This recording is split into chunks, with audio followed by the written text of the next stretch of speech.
नमस्कार मंडळी, आणि मी तुमच्या सगळ्यांचा लाडका सातारवाला आद्या. मंडळी, बऱ्याच दिवसापासून मला लय कमेंट आल्या की रेवतीची मुलाखत घे, रेवतीची मुलाखत घे. आणि ही काय बाय आपल्याला गावत नव्हती. आज एवढ्या दिवसात खोट खोट बोलायचं नाही आणि कॉपी करायची नाही. आज तुम्हाला सांगतो, रेवती भेटली आपल्याला आणि आज दिलखुलास गप्पा मारणार आहे. तुम्ही जे जे मला काय प्रश्न कमेंट मध्ये विचारलेला का नाही, सगळ्या प्रश्न आपण तिला विचारणार, त्याचे उत्तर तिच्याकडनं आपल्याला घ्यायचे आहेत. तर आधी मला सांग, गप्पा मारायचंय ना? हा, गप्पा मारायचं. हा. बघा मंडळी, म्हणजे कसं असतंय, कम्फर्टेबल सगळं कसं सुरळीत जमलं पाहिजे, बोलायला बसायला. एकदम ती गावठी झाली, जशी ती साताऱ्यात आली की नाही आपल्या, तशी तिची एंट्री साताऱ्यात जशी झाली त्या दिवशीपासून कुठंतरी 99% मला वाटतं की ती गावठीच झाली. आता तिला भांगलायला न्यायची आहे, उसाची भांगलन चालू आहे. तर चल तू पण बस. चालते. हा, आता बोल काय बोलायचंय. तर मला सांग रे, की आपण आता सुरुवात करूया. चल भाऊ सिटीत ह्या शोच्या माध्यमातून सगळ्या, म्हणजे जेवढे आमचे काय बघणारे सगळे होते प्रेक्षक, बैलगाडी क्षेत्रातले असतील, इतरही क्षेत्रातले असतील, सगळ्यांनी तुला बघितलं. आणि एक लाडकी जोडी, म्हणजे महाराष्ट्राची खरंच लाडकी जोडी झाला होता तुम्ही. तर काय सांगशील, सुरुवातीपासून घेऊया आपण.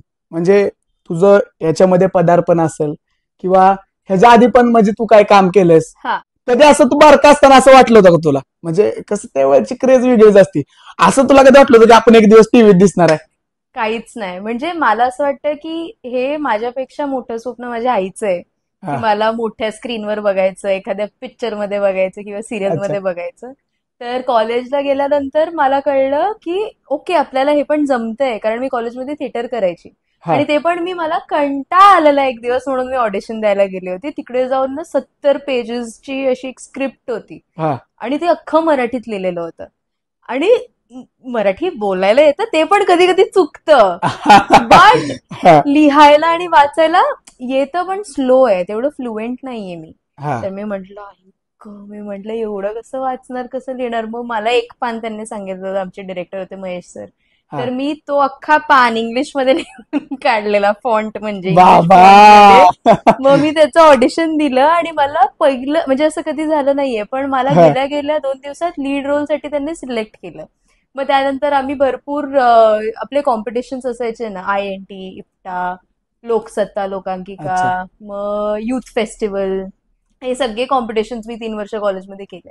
मग त्यानंतर कळायला लागलं की ओके, आपल्याला ऍक्टिंग करायला जमते. तोपर्यंत माझं असं काही नव्हतं की मला हे बनायचंय, ते बनायचंय, हे करायचंय, ते करायचंय. बट त्यानंतर कळलं. मग मी असे थोडेफार ऑडिशन्स दिले, मग छोटे मोठे कामं मिळायला लागले. मला सगळ्यात पहिला, तुला माहिती आहे ती सिरियल यायची विठू माऊली, त्याच्यात सगळ्यात पहिला माझा जो ऑन स्क्रीन काम होता ना, म्हणजे ते ऑलमोस्ट म्हणजे कॅरेक्टर रोल होता, पण थोडंसं ज्युनियर आर्टिस्ट सारखं वाटलं मला. कारण तेव्हा मला पर डे किती होतं माहिती? चल एक अंदाज घे, किती पर डे असेल? अंदाज काय लावता येईल? तू पहिल्यांदाच होतीस म्हणलं. अंदाज घे.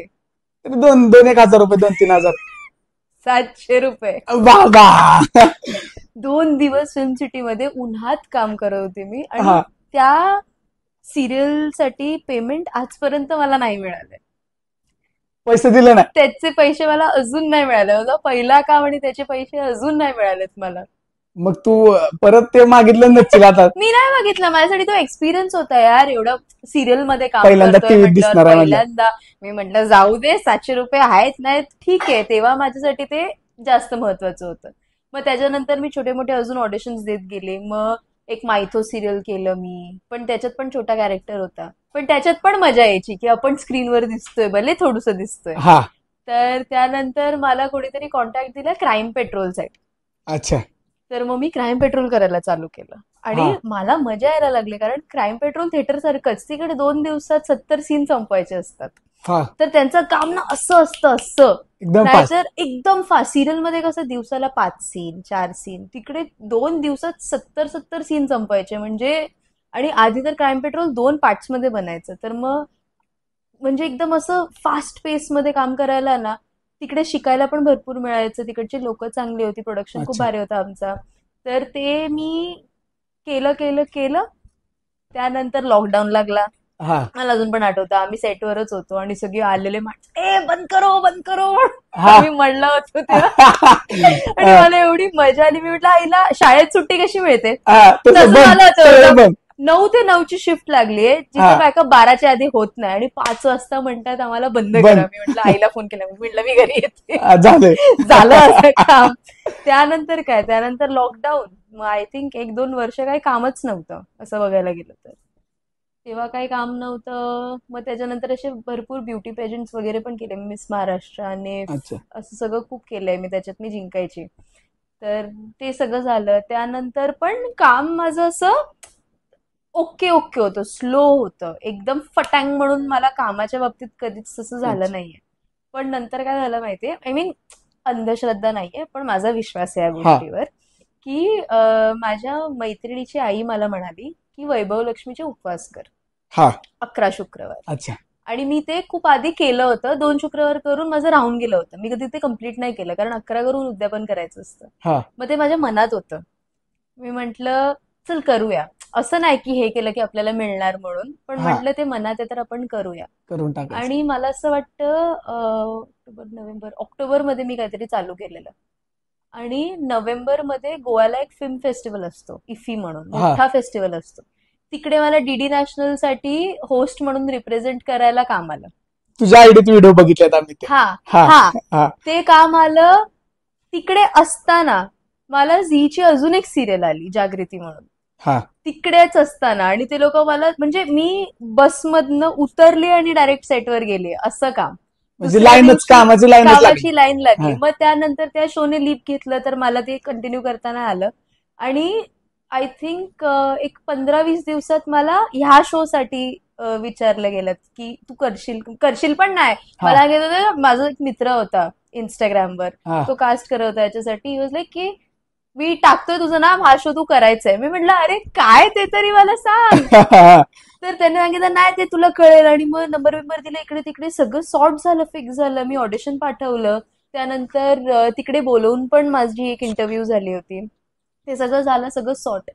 शोच्या 4 दिवसाआधी मला कळलं की हे तिकडे जाऊन राहून आणि तिकडेच राहून फोन नाही काय नाही हा शो आहे बिग बॉस टाईप आहे. मला माहीतच नव्हतं. मला वाटलं की शूट करायचं 12 तास शूट करून घरी जायचं परत यायचं. कधी फिरवायचं असेल कधी तर त्यांच्यासोबत जायचं. पण हे असं राहायचंय हे मला 4 दिवसाआधी कळलं.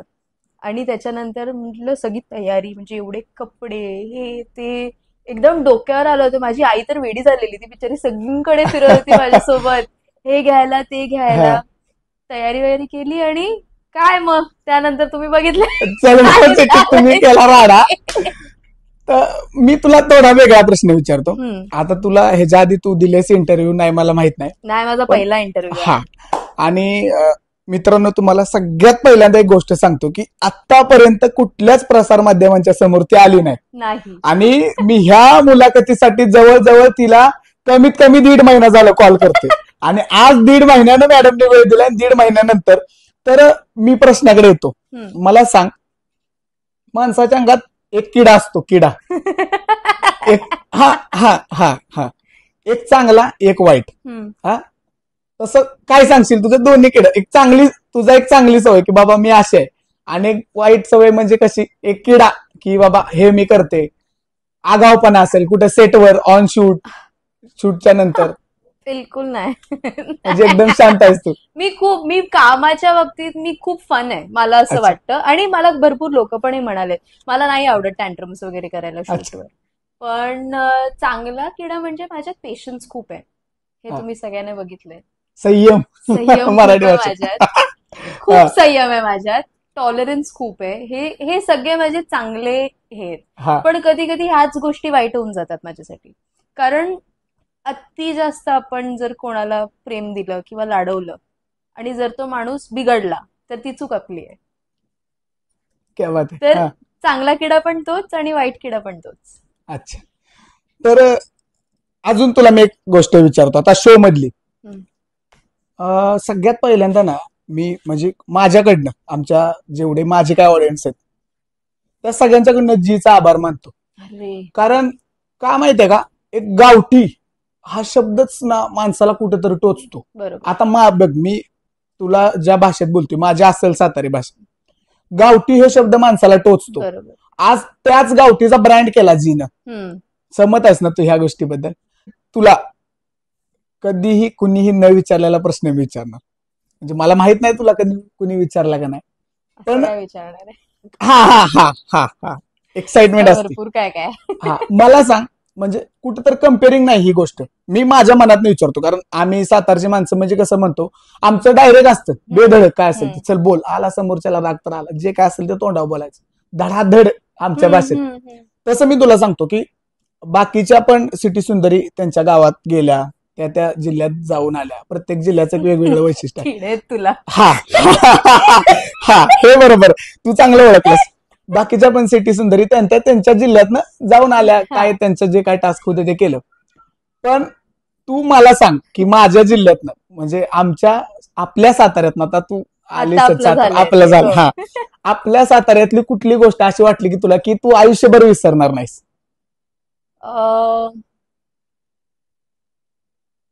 भरपूर गोष्टी आहेत. म्हणजे सगळ्यात टॉप मध्ये मला ठेवायचं तर मी जे बैलगाडी चालवलेली ती, कारण ती साताऱ्यालाच झाली आणि ती मी कधीच नाही विसरू शकत. कारण त्या गोष्टीमुळे मला जेवढं प्रेम मिळालं लोकांकडनं ते मी इमॅजिन पण नाही करू शकत. त्या व्हिडिओला किती व्ह्यूज होते?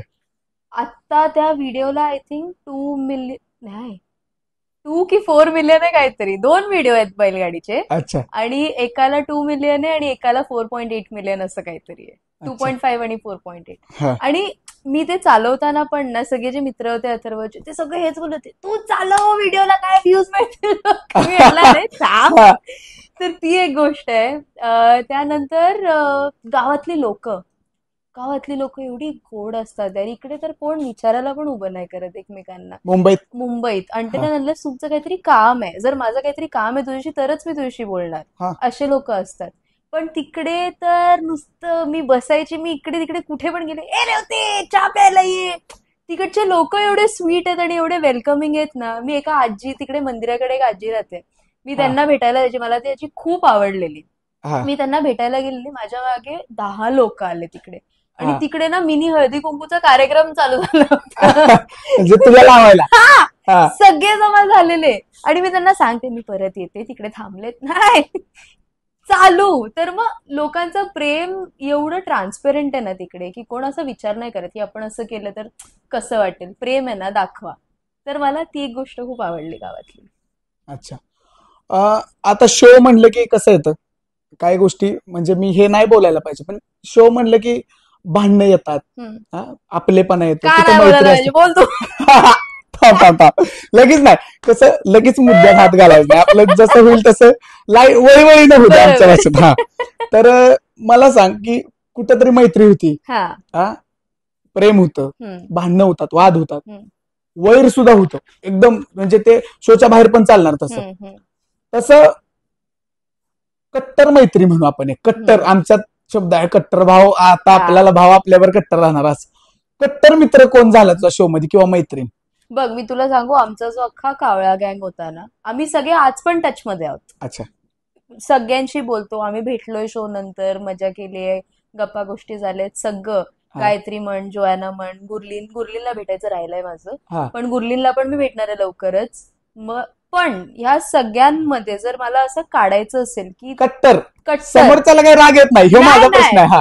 हे राग येण्यासारखं नाहीच आहे, कारण प्रत्येक मित्र एक वेगळी फ्रेंडशिप असते सगळ्यांची, सगळे सारखे मित्र नसू शकतात. पण एकदमच असं जीव लावून जर कोणावर आपण असं मैत्री करतो ना, तर तसं कोण असेल तर अनुश्री आणि नीता. म्हणजे आज तुमची जी एकदम काळजात आहे, म्हणजे ती फ्रेंडशिप, आम्ही जर महिनाभर पण नाही बोललो ना, तरी दुसऱ्या महिन्याला आम्ही एकमेकांची तसंच बोलणार. असं नाही विचारणार की अरे काय तू महिनाभर कुठे होती, माझ्याशी बोलली का नाही, तसं नाही. तर आम्हाला माहितीये सगळ्यांची इंडिव्हिज्युअल लाईफ आहे, आपल्याला वेळ असेल तेव्हा आपण एकमेकांशी बोलतो, भेटतो. पण त्या दोघी माझ्या खूप जवळच्या शो मध्ये. खूप छान. आणि अनुश्री आमची गावाला आहे. येस. तू त्याला ह्याच्यानंतर तू तिला विचार की म्हणजे ती आमची गावाला आहे, आणि अभिमान वाटतो की आपल्या गावातला आता अथर्व झाला, अनुश्री झाली, बरोबर, विजय असेल, विजय पण आमच्याच भागातला. मग असं मोठं कोण झालं ना आपल्याला गर्व वाटतो ना. असं मी बसायचो ना टीव्हीच्या समोर, तुम्ही तिथं दिसायचा पुढे काय म्हणतो हे आपल्याला दिसते दिसते असं वाटायचं. आणि ह्या सगळ्या गोष्टी आम्ही एन्जॉय केल्या. पण तुला खरं सांगतो, फॅन बेस एक येतो. आता तुम्ही सेलिब्रिटी झाला, फॅन बेस मध्ये माझा एक अंदाज की मी तुम्हाला ओळखतो, माझी तुमची ओळख आहे, बऱ्याच कंटेस्टंटची माझी ओळख आहे. मग मी त्या सगळ्यांनी जेव्हा जेव्हा भेटलो ना, तेव्हा तेव्हा माझी जी मित्र आहेत, फॅन बेस आहेत, पाक वयस्कर मध्ये वयस्कर अशा म्हाताऱ्या बायका आहेत, ज्या काही रडलेल्या आहेत तुम्ही ज्यावेळेस बाहेर गेलात असं सीन झालेत. त्या मला म्हणायच्या, अरे होती भेटली सांगो बाय, मी तुला लई विचारलं.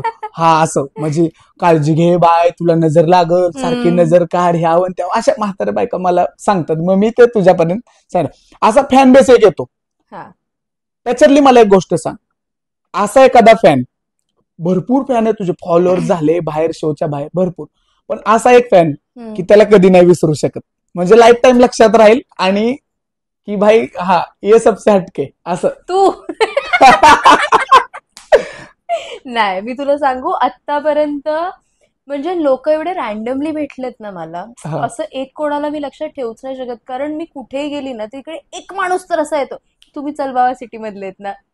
आणि लोकांचं म्हणजे ते नावाने सुद्धा ओळखतात. म्हणजे मला खूप माझ्यासाठी खूप सरप्राइझिंग होत आहे की टीव्हीवर बघितलंय तुम्हाला हे बोलणं आणि तुम्ही रेवती ना नावाने ओळखणं, हे खूप वेगळं. अरे त्या दिवशी मी कुठे होती, बँड्रा स्टेशनला 3 बायकांनी मला पकडलं, नो कन्सेंट, विचारलं नाही की काहीच नाही, सरळ ए तू रेवती ना चल बाबा सिटी मधली, आणि फोटो बिटो काढायला तयार, चालू की मी तुमचा शो बघायची, मस्त होती तुमची जोडी, फुल चालू. म्हणजे लोकांचं ना प्रेम एकदम असं ब्लास्ट झालंय आमच्यावर, असं झालंय. तरी पण असतं की बाबा शो देण्यात राहिला असं कुठला तरी एक फॅन. एक मी लाईव्ह करत होती, अच्छा, आणि त्याच्यात मी ऑडियन्स इंटरॅक्शन करत होती, म्हणजे फॅन्स आम्ही लाईव्हला घेऊन मी त्यांच्याशी बोलत होती. तर त्याच्यात एक मुलगा होता, तो मला काय बोलला माहितीये की तुम्ही जेव्हा शोच्या बाहेर गेलात ना तेव्हा मला एवढा राग आला की मी माझा फोन फेकून टाकला आणि माझा फोन तुटला. तो माझ्या लक्षात राहणार की बाबा शो आहे तो, म्हणजे ठीक आहे ते खरं होतंय तिकडे, पण ते तिथपर्यंतच आहे, त्याच्या पुढे ते जाणार नाहीये. तुम्ही एवढं मनावर घेऊन फोन बिन फोडतायत, म्हणजे ते एक माझ्या लक्षात राहणार. असं प्रेम आहे लोकांचं. येस, आम्ही असं ऐकलंय, ती माणूस आहे, कोण कुणाला आज ह्या जगात कामा व्यतिरिक्त नाही विचारत. तुला एक फॅन मेल आला होता, त्याच्याबद्दल आम्हाला ऐकायला आवडेल. खूप लांबून तुझ्यासाठी एक पार्सल आलेलं, एका फॅननं पाठवलेलं, त्या पार्सल बद्दल ऐकायचंय. मी स्पेशली का बोलतो माहितीये का, कारण मी ते लाईव्ह बघितलं होतं. कारण मी पूर्ण नाही बोलू शकत यार ती स्टोरी, ते लाईव्ह मी नाव नाही घेणार, कोणी पाठवलं ते मी नाही सांगू शकत, कारण त्यांनी त्यांच्या पत्रामध्ये लिहिलं होतं की माझं नाव घेऊ नका म्हणून.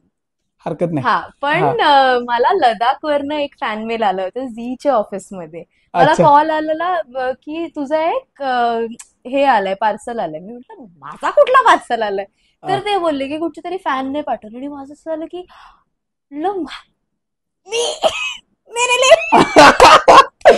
इतकं भारी वाटलं होतं मला तेव्हा. मग मी ते त्याच दिवशी वीफास्ट करून मागवून घेतलं, सगळं केलं, आणि मी ओपन करून बघितलं ना तर त्याच्यात मस्त असा एक लडाखी कपडे असतात ना तसा एक कुर्ता होता, मग दागिने होते. मी इन्स्टावर टाकलं पण आहे त्याचं व्हिडिओ. मग तेच बघून तुला प्रश्न विचारला. एक पत्र होतं त्याच्यात लिहिलेलं की मी म्हणजे नाही बघत असं काही कार्यक्रम वगैरे, पण मी स्पेशली या कार्यक्रमासाठी झी5चा ऍप डाउनलोड केलाय, झी5वर तुमचा कार्यक्रम बघतो, असं सगळं. आणि मग म्हणजे मला तुमची जोडी खूप आवडते, रेवती तू खूप चांगलं शिकवते. आणि मग बाकीच्या लोकांचं पण नाव होतं त्याच्यात, प्रणाली दीपक, श्रुती ऋषिकेश, ऐश्वर्या सुभाष, गायत्री पवन, आणि बस असं. हा तर मग ते खूप टचिंग होतं माझ्यासाठी की एवढ्या लांबून, कारण कोणाला काय पडले यार, कार्यक्रम संपला सगळं, चलो बोजा बिस्तारा गुंडळा घरी जावा. तेच मी म्हटलं कोण एवढं असं वेळ काढून एवढं ते पॅकिंग करून गोष्टी घेऊन पाठवायचं लडाखवरनं, ऍड्रेस काढायचं कष्टकर, म्हणजे इट्स टू मच. पण एवढं असं केलंय त्यामुळे थँक्यू. तुमचा आभार मानले ती. जर तुम्ही हा इंटरव्ह्यू जर बघितला, ही जर मुलाखत तुम्ही बघितली ना, तर 100% मी तिला विचारण्याचं कारण काय होतं माहिती का, की आता बघा फॅन फॉलोइंग भरपूर आहेत, तिचं आहेत, अजून बाकी इतर जेवढे सगळ्या कंटेस्टंटचं फॅन फॉलोइंग आहेत, पण असं कोण कुणाला तरी देणार नाही, ती गोष्ट लक्षात राहणार आणि तिकडचं सगळं हिला मिळालंय, ही आता कधी जाऊन तिकडनं आणणं तिला शक्य नाही. मी बोलत नव्हती कारण मला ते मी जर पूर्ण सांगितलं ना तुम्हाला अजून भारी वाटेल, पण ते कोणी पाठवलंय हे मी नाही सांगू शकत. त्यांनी मला सांगितलंय की ऑन स्क्रीन कुठे पण माझं नाव घेऊ नकोस म्हणून. अच्छा, सस्पेन्स, शेवटपर्यंत सस्पेन्स राहील. शेवटपर्यंत ह्या गोष्टीचा सस्पेन्स राहील. आता थोडस तुमच्या जोडीकडे येतो मी. शो खेळला तुम्ही, चांगलं खेळा, जो तो म्हणतो हा चांगलं खेळ, झालं झालं झालं, संपला शो. पण तुमच्या जोडीकडे येतो आता. थोडस तुला हे खोचक वाटेल आणि अथर्वला सुद्धा खोचक वाटेल, पण मी विचारतो, हे माझे प्रश्न नाहीत, हे माझ्या फॅन लोकांचे प्रश्न आहेत. शो झाल्यापासून तुम्ही ज्यावेळेस गावात तुमची मिरवणूक झाली अथर्वच्या, त्यावेळेस तुम्ही एकत्र दिसला. त्याच्यानंतर बऱ्याच फॅन्स लोकांची इच्छा होती, पेडगावचं मैदान झालं, इतर 2-3 मोठी मोठी मैदान झाली, जे आमच्याकडे मैदानात असं सेलिब्रिटी येणं म्हणजे लई मोठी गोष्ट असते. तर या ठिकाणी तुम्ही दोघं एकत्र दिसला नाही. त्या ठिकाणी म्हणण्यापेक्षा तुम्ही दोघं एकत्र दिसला नाही आणि फॅन फॉलोइंगच्या मनात ना ते थोडंसं वेगळं झालं. मला माणसं म्हणते की अरे तू भेटलास ना भाऊ, तिला विचार की नक्की काय झालं.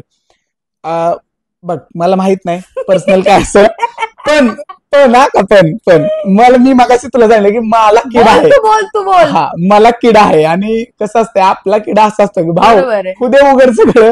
आणि काय नक्की झालंय, कारण फॅन लोकांचं कसं असतं की येऊ दे ना तुमच्या दोघांचे व्हिडिओ, तुमच्या दोघांनी तुम्ही एकत्र व्हिडिओ करा, बैलगाडी करा, काय अशी भरपूर म्हणजे फॅन लोकांची इच्छा आहे. मी तुला असं नाही की हे प्रश्न माझ्यात, मी तुला स्क्रीनशॉट दाखवतो. तुझंच काय, तू आता बोलतोयस, पण हे असे मेसेजेस, डीएम्स मला डेली बेसिसवर कितीतरी येतात. माझ्याकडे स्क्रीनशॉट आहेत. मला भरपूर लोक विचारतात. मला अथर्वच्याच व्हिडिओला जवळजवळ 15-20 कमेंट आहेत की रेवती कुठं आहे, रेवतीची पण घ्या मुलाखत, रेवतीला पण बोला तिच्यासोबत. आता रेवतीला तर व्यक्त व्हायला दिवस जायचा नाही, पण कसं असतंय मला सांग की का तुम्ही एकत्र दिसला नाही आम्हाला. हा प्रश्न राहील. दोघांची काम आहेत, पण तुला उत्तर द्यायला नाही. कामाचं तर काही घेणं देणं नाहीच आहे याच्यात. करायचं तर वेळ कसं पण काढू शकतो आपण. बट हा प्रश्न ऍक्च्युली मला पण आहे, पण त्याचं कारण मला असं वाटतं की आपल्याला ते कधी कळणार नाही, किंवा कळेल तरी माझं काही घेणं देणं नाहीये त्या कारणाशी.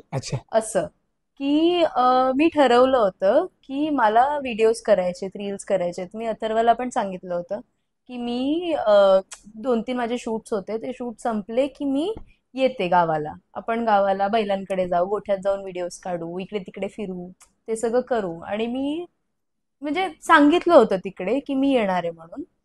पण त्यानंतर तोच नव्हता गावाला. आय थिंक तो दुसरीकडे होता कुठेतरी. तर मी समोरून खूप ट्राय केलं त्याच्याशी बोलायला, कनेक्ट करायला, बट तो त्याच्या झोनमध्येच आहे सध्या.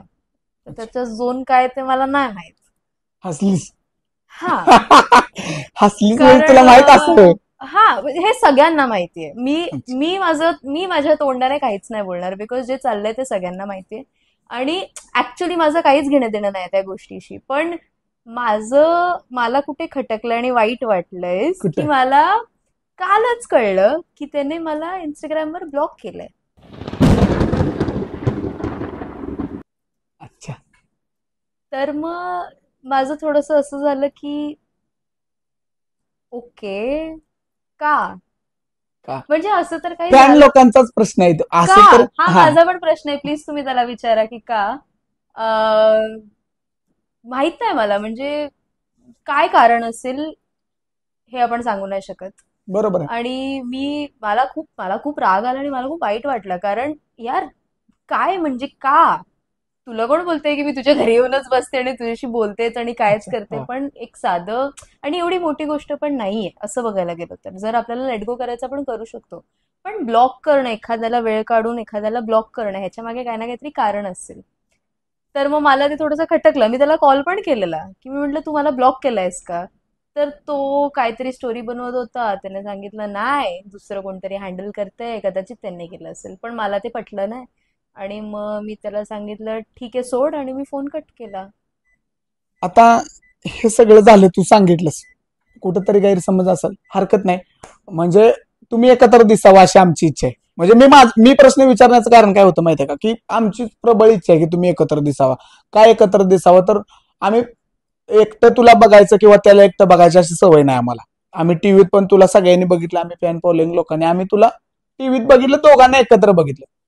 मग तुम्ही थोडं का होईना पण आम्हाला तुम्ही एकत्र दिसला पाहिजे, व्हिडिओ आले पाहिजे अशी इच्छा आहे. माझी पण खूप इच्छा होती, मला पण हे करायचं होतं आणि मी माझ्या साईडने खूप प्रयत्न केलं. पण जर समोरचा माणूस आपल्याला तेवढं रेसिप्रोकेट नाही करत तर आपण किती वेळा विचारणार किंवा किती वेळा त्यांच्याशी बोलायचा प्रयत्न करणार किंवा काय करणार ना. एका पॉइंट नंतर थांबावं लागतं. शो मध्ये तर तो प्रेशर होता की तेवढं करायला लागायचं आउट ऑफ द वे जाऊन. पण आता लाईफमध्ये मी नाही त्याला विचारू शकत की तू काय करतोयस, त्याचं पर्सनल लाईफ आहे, तो पर्सनल लाईफ मध्ये काय करतोय हा त्याचा प्रश्न आहे. मी तिकडे त्याला मेंटॉर नाही करू शकत ना की तू हे करू किंवा नको करूस. विथ एक्सपिरियन्स तो शिकेल, त्याला कळेल काय बरोबर आहे काय चुकीचं आहे. पण ठीक आहे, आता त्याला जसं वागायचं तो वागला. बट ह्याच्यानंतर जर तो माझ्याशी आला व्यवस्थित बोलायला तर मी बोलणार त्याच्याशी. माझं असं काही हे नाहीये, बिकॉज मला नाहीयेत ग्रजेस ठेवता. मला वाईट वाटलं तरी ते थोड्या वेळासाठी असतं, नंतर मी विसरते. हे सगळ्यांना माहिती आहे. हे सगळ्यांनी बघितलंय. तर जर तो व्यवस्थित आला माझ्याशी बोलायला तर ग्रेट, बट नाही आला तरी मी ठीक आहे तुझं चांगलं होऊ दे एवढंच विश करणार की बाबा चांगलं काम कर. आत्ताच वेळ आहे, जिकडे संधी आहे, जिकडे तुला म्हणजे आज लोक विचारतात उद्या लोक विसरतील, तेवढं सोपं असतं ते. तर आज जेव्हा लोक विचारतात तेव्हाच काय ते पुढे आपण जायचं आणि काम करायचं, एवढं मला कळतं. त्याला पण तेच कळावं आणि त्याने पण तेच करावं, मला एवढंच वाटतं. मला सांग, कसं आहे शेवटी ते सातारच्या मातीतलं रक्त आहे, कुठतरी असं खाऊ का असा गडी कडक आहे असा, म्हणजे काय म्हणू आपण त्याला, जरा थोडा येडा खोपडीचा राग आहे, दडकीफड बोलतो डायरेक्ट, पण माणूस म्हणून कसा आहे? हे बघ मी सांगते ना, तो माणूस म्हणून खूप चांगला आहे, त्याला प्रेम करता येतं लोकांवर. पण त्याला कदाचित हे नाही समजत की लोकांना रिस्पेक्ट पण करावं लागतं तेवढं. आता मी जर तुला एक एक जरी आपली मुलाखत झाली, हाय हॅलो जरी केलं मी, आणि तू बसलायस माझ्या डोक्यात, तरी नेक्स्ट टाइम मी तुझ्याशी तेवढ्याच रिस्पेक्टफुली वागणार. बरोबर मी तुला हडतूड नाही करू शकत, कारण आपलं काहीतरी जुळलं त्याच्यात, भले ते 2 मिनिटासाठी असू दे. तर ते मला असं वाटतं की त्याने जर मेंटेन केलं ना लोकांसोबत, ते कोणी असू दे, मी नाही, ते कोणी असू दे, तर तो खूप पुढे जाऊ शकतो. त्याला प्रेम करता येतं, तो माणूस म्हणून खूप गोड आहे. पण त्याने ना बेटर म्हणजे काय म्हणतात, चुकीच्या गोष्टींवर कॉन्सन्ट्रेट करतोय. आता काम करायचंय, कामावर कॉन्सन्ट्रेट कर, हे माझं म्हणणं आहे. की जेवढं काम करणार तेवढं लोक प्रेम करणार. जर कामच नाही केलं, लोकांना दिसूनच नाही आलं, जसं लोकांना हवंय तसं दिसून नाही आलं, तर का कोण विचारणार? किंवा and the same goes to me also. जर मी आज समजा बंद केले, व्हिडिओज पोस्ट करायचे बंद केले, तर कोणाला आठवण राहणार की रेवती कोण आहे? बरोबर आहे, 100%. मला सांग, म्हणजे मी तुमचं लाईव्ह किंवा तू 1-2 वेळाच लाईव्ह आले असतील, आता बऱ्याच वेळेला लाईव्ह आला होता, आणि मी त्यावेळेस त्याच्या संगती नव्हतो, मी मोबाईल पण त्याचा कधी कधी माझ्या हातात असं. तर मी अशा बऱ्याच कमेंट बघितल्यात, थोडं वेगळं वाटून घेऊ नको मला, म्हणजे मी कसं आहे, तुला मी मगाशी जसं मी 3-4 वेळा बोललो की मला किडा लय आहे, आणि मी तो किडा आहे ते वळवळतो. मग कसं माहितीये का, त्याच्यात बऱ्याच वेळेला अशा फॅन लोकांच्या कमेंट होत्या की आता रेवती तुम्ही लग्न करा, लग्न बोलत नाही, लग्न करू, खूप चांगलं होईल, असं तसं तू त्याची लाईफ सुधारवशील, असं. म्हणजे हे फॅन लोकांचं असतं ना, त्यांना असं, आता कसं टीव्हीत मालिकेत दाखवतात बघ की हा लग्न झालं मग ते एकत्र येणार, भेटणार, लग्न होणार त्यांचं, पण रियालिटीमध्ये नसतं, तिचं वेगळं. मग कसं ना, म्हणजे जी वयस्कर लोक आहेत, हा वयस्कर लोकांचा प्रश्न आहे, हा पोरांचा नाही. मग वयस्कर लोक कसे म्हणतात माहितीये का की अरे हा मग त्यांचं लग्न झालं तर तुमची जोडी चांगली आहे, कसलं भारी, असं तसं. आणि तू साडीचा पण लुक केलायस, आणि एक तू पार्टीचा पण तुमचा लुक, ज्यावेळेस मला वाटतं फिनालेला तुम्ही दोघांनी तो लुक केलेला, मग ते गोष्टी असं वाटतं हा भाई सूर्यनारायणाचा जोड आहे असं म्हणतात ते. मला एक म्हातारी तशी म्हणली, आणि तो त्या म्हातारीचा प्रश्न राहील. तर खरंच म्हणजे असं नाही तुम्ही लग्न करा, होऊ पण नाही शकत. एक मी तुला सांगितलं की मला एक आजी अशी म्हणलेली, ती मी तुला सांगते. आता मी फास्ट अँड फ्युरियस डायरेक्ट तुला मी धडाधड प्रश्न विचार, एका वाक्यात किंवा एका शब्दात उत्तर द्यायचं. हा बघ, तयार राहा का? Rapid fire. हा. आवडता कंटेस्टंट पोरांच्यात? रामा. का? तो बाबू आहे माझा. तो मला ताई ताई बोलतो. एकच भाऊ बनवला मी अख्ख्या शो मध्ये. मला खूप आवडतो तो. म्हणजे तो रामा. एवढी माती खातो पण त्याच्यावर रागच येत नाही. असं आमचं आता. गोड आहे एकदम तो. रामा. हा. अच्छा. मित्र म्हणून चांगला मुलांच्यात? विजय. काही विजय मित्र म्हणून खूप भारी आहे. विजुनांना खूप जलवा भारी. आहे. पुरींच्यात? मैत्रीण म्हणून हा. अनुश्री. अच्छा. आवडती खेळाडू मुलींच्यात?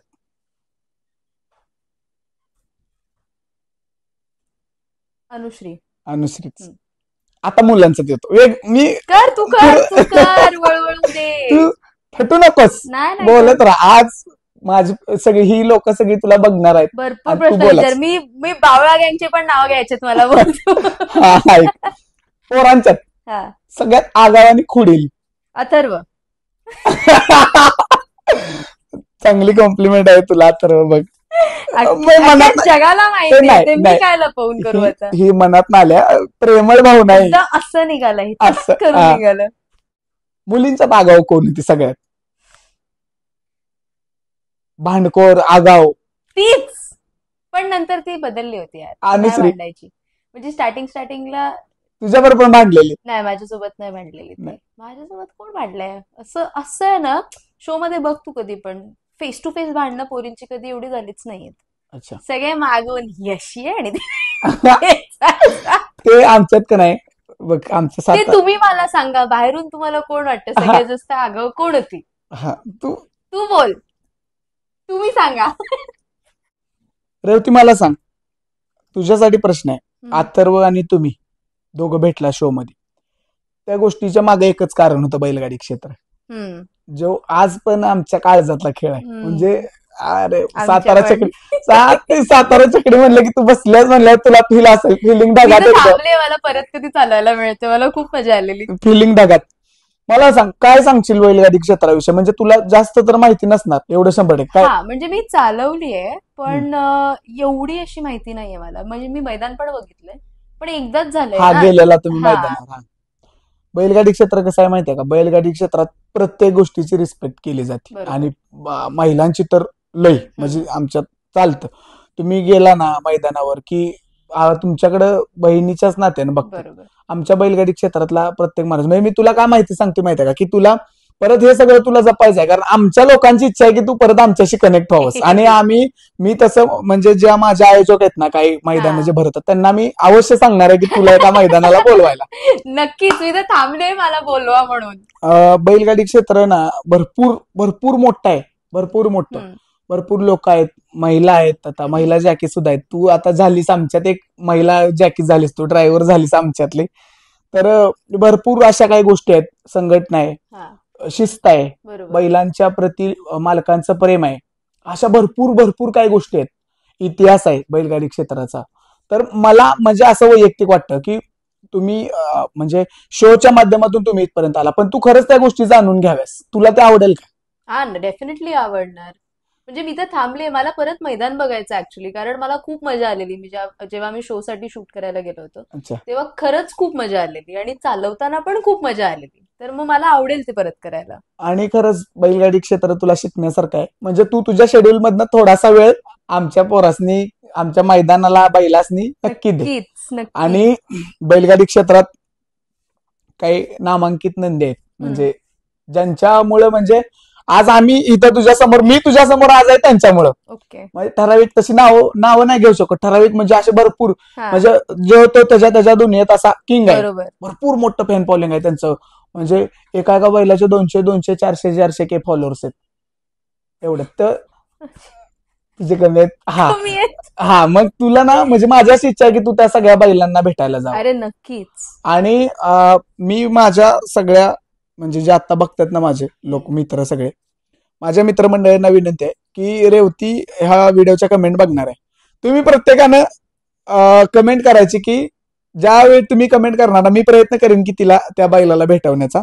तर तुम्ही कमेंट मध्ये सांगा नक्कीच. आणि हा प्रश्न खास तिच्यासाठी होता, कारण मला माझी इच्छा आहे की तिला बैलांना भेटवावं आणि तिला पण भेटायची इच्छा आहे. तर जसं होईल म्हणजे आता पाऊस जसा कमी येईल तसा आपण तिला बैलांना भेटू. अख्ख्या महाराष्ट्रातनं, सातारा जिल्ह्यातनं, बैलगाडी क्षेत्रातनं अजून त्या सगळ्यांसाठी म्हणजे 4 शब्द, 10 शब्द, 4 वळी, 10 वळी असं तू फॅन लोकांसाठी बोलायचंस. बघ, फॅन्सना मी एकच म्हणेन की आज मी जिथे आहे ते तुमच्यामुळे. ठीक आहे, काम केलं, हे केलं, सगळं ठीक आहे, पण जोपर्यंत ते लोकांना आवडणार नाही तोपर्यंत तुमच्या कामाला काय किंमत. तर मी जे काम केलं या शो मध्ये ह्याच्या आधी, त्यासाठी तुम्हाला मी आवडली आणि पुढे पण मी असंच काम करत राहणार आणि चांगलं काम करत राहणार जे तुम्हाला बघायला आवडेल. तर तुमचं प्रेम असंच असू द्या, माझ्यावर आशीर्वाद असू द्या भरपूर, की अजून कामं मिळू दे म्हणून. आणि मी कधीच तुम्हाला डिसअपॉइंट नाही करणार, एवढंच सांगेन. धन्यवाद. रेवती, मला सांग, तुझं आता हे एवढं मोठं सक्सेस आहे की नाही, ह्या सक्सेसच्या पडद्यामागचा खरा कलाकार, की ही व्यक्ती आज इथं आहे म्हणून मी तुमच्या समोर आहे, कोण? असं माझी आई. डेफिनेटली. कारण भरपूर वेळा असं झालंय जेव्हा माझं असं व्हायचं की स्ट्रगल करून करून करून करून माणूस थकतो आणि माझं असं व्हायचं जाऊ दे आता, मी काही पण छोटं मोठं काम करेन, मला हे नाही करायचंय. कारण काम कधी आहे कधी नाहीये, पैसे पण तसे येतात, तर भरपूर गोष्टी बघायच्या असतात. आणि आई म्हणजे घरचे पण किती करतील ना आपल्यासाठी. बरोबर. पण तिने कधी मला ते करून नाही दिलं. आणि घरून पण म्हणजे वडिलांचं, आईचं, माझी एक लहान बहीण आहे, सगळ्यांचा फुल सपोर्ट आहे या माझ्या फील्डला. म्हणजे म्हणजे तू कर, तुला जे करायचं ते असं आहे. पण आई खूप इम्पॉर्टंट फॅक्टर आहे याच्यात, कारण तिनेच मला पुश केलं इथपर्यंत. म्हणजे ती मला सांगत असते, बघ हे रील आलाय नवीन, हे बनव, हे लोकांना आवडेल, हे असं कर, तसं कर. तर ती बेसिकली, तिला जास्त आवड आहे या गोष्टीची. तर तिच्या आयुष्याचा डायरेक्टर. माझ्या आयुष्याचा डायरेक्टर आहे. आता थोडं फॅन लोकांचे म्हणजे रिक्वेस्ट होती की भरपूर सर्चिंग चालतंय आता, म्हणजे गुगलला पण सर्च करतायत, युट्यूबला तुझी इन्स्टा आयडी सर्च करतायत की आम्हाला परत कुठं बघायला भेटेल रेवती. म्हणजे काय काय तर मला असं आहे की माझ्या ऑडियन्समध्ये की ते लोक अजून पहिल्यापासून म्हणजे Zee5 वगैरे आता अँड्रॉइड टीव्ही सगळ्यांच्याकडे आले, मग ती परत पहिल्यापासून त्यांनी चालू केलं. पहिल्यापासून बघतायत. मला फॅन्सचे कॉल्स येतात, त्यांना कुठून माझा नंबर मिळतोय मला माहित नाही. त्या दिवशी एका मुलीचा कॉल आला, मला विचारते, दीदी आम्ही तर सेकंड सीझन साठीच थांबलोय. मी म्हटलं वा बाळा, चांगलंय, येईल, छान येईल, मग तुम्हाला परत बघायला मिळेल. म्हटलं आम्ही नाही येणार सेकंड सीझनला परत, तेव्हा नवीन लोक असतील. आणि मग ती काय डिसअपॉइंट झालेली, तिला वाईट वाटलं की शिट तुम्ही नाही येणार परत म्हणून. मी म्हटलं नाही बाळा, आम्ही नाही बघणार नाही. खरंच म्हणजे प्रेक्षकांची इच्छा आहे की तू इथनं पुढे पण त्यांना दिसावंस मोठ्या पडद्यावर. हिंदीमध्ये जा, मराठीमध्ये अजून काम कर, त्याच्या बाहेर असेल. मग जरा प्रेक्षकांना थोडस सांग असं तू की हा भाई मी दिसणार आहे, तुमचा सपोर्ट तुम्हाला मी दिसणार आहे. आणि माझी फुल प्रूफ प्रयत्न चालू आहे की मला एखादं मराठी प्रोजेक्ट करायचंय आता, कारण ऑफकोर्स वाय नॉट असं झालंय माझं. तर मग मला एकतर मराठी सिरियल किंवा मराठी फिल्म किंवा मराठी वेब सिरीज पण चालेल मला, पण मला मराठीचा एक अजून प्रोजेक्ट करायचा, कारण माझा हा एक्सपिरियन्स खूप चांगला होता. तर मला ते परत अनुभव करून घ्यायचे. तर कदाचित प्रेक्षकांसाठी रेवती पुन्हा एकदा, कदाचित प्रेक्षकांसाठी रेवती पुन्हा एकदा. आणि तुम्हाला आवडेल का मला तसं बघायला, हे तुम्ही मला सांगा, मग तसं आपण डिरेक्ट करूया. तर भावांनो, अशा प्रकारे आपण रेवती सोबत दिल खुलास आज गप्पा मारल्या. आणि तसं तिनं सगळं सांगितलं. आमच्या नजरेत किंवा माझ्या बघण्यात चांगली वाटते पोरगी. आणि नाही आता वाटलं, मी सांगितलं ना. तर आजचा व्हिडिओ तुम्हाला कसा वाटला कमेंट करून नक्की सांगा. आणि एक अपेक्षा असते बघा रेवतीकडनं, तुमची काय अपेक्षा आहे हे कमेंट करून नक्की सांगा. मग मी तिला नक्की सांगणार की कशी लग्न कर हे कमेंट करू नका प्लीज. तर प्लीज मला विचारायला बंद करा की अथर्व काय करतोय लाईफ मध्ये. तर भावांनोच आणि मित्रांनो नाही भावांनो, हा झाला विनोदाचा भाग. तर आजचा व्हिडिओ तुम्हाला कसा वाटला हे कमेंट करून नक्की सांगा. आणि पुन्हा एकदा जर तशी वेळ आली आणि रेवती इथून पुढे लय मोठी स्टार होईल, ती आपल्याला भेटेल का नाही माहित नाही, पण तशी जर वेळ आली तर अजून एखादा इंटरव्ह्यू घेऊन मी तुमच्यासाठी नक्की येईन. आणि जे काही पब्लिकचं प्रश्न होतं ते प्रश्न माझ्याकडे आलेले, ते सगळे प्रश्न मी रेवतीला विचारलं, त्या सगळ्या प्रश्नाची उत्तरं तिने दिल्यात. त्याच्यामुळं आता तुमच्याविषयी म्हणजे माझे तुमच्याविषयी, तुमच्या मनात माझ्याविषयी काही रोज ठेवू नका की बाबा हे गेला आणि ह्यानं काही विचारलं नाही. जे जे काय होतं ते सगळं मी विचारले आणि सगळ्या प्रश्नांची उत्तर मला वाटतं की तिने व्यवस्थित दिले. जरा बोलली पटापटा, समजून घ्या, भाषा जेवढी तिची, तिला सातारची भाषा शिकवायची, आता तिला उद्यापासून क्लास लावणार आहे. आणि बैलगाडी क्षेत्रात पण तिची खूप आवड आहे मित्रांनो, आणि तिला बैलगाडी क्षेत्रात आणण्याचा प्रयत्न करीन नक्कीच. आणि तिची तशी इच्छा आहे आणि तशी तिची इच्छा लवकरच पूर्ण होईल. तिला मैदानात पण 1-2 मैदानात आपण आमंत्रित करू. आणि खरंच तिला तिच्या पुढील वाटचालीसाठी आपल्या चॅनल कडून, आपल्या सर्व मित्रपरिवाराकडून तिला तिच्या पुढील वाटचालीसाठी शुभेच्छा देऊ. आणि तिनं वेळात वेळ काढून आज साताराला परिवाराला भेट दिल्याबद्दल तिचं मनापासून हात जोडून आभार मानतो आणि इथंच थांबतो. धन्यवाद.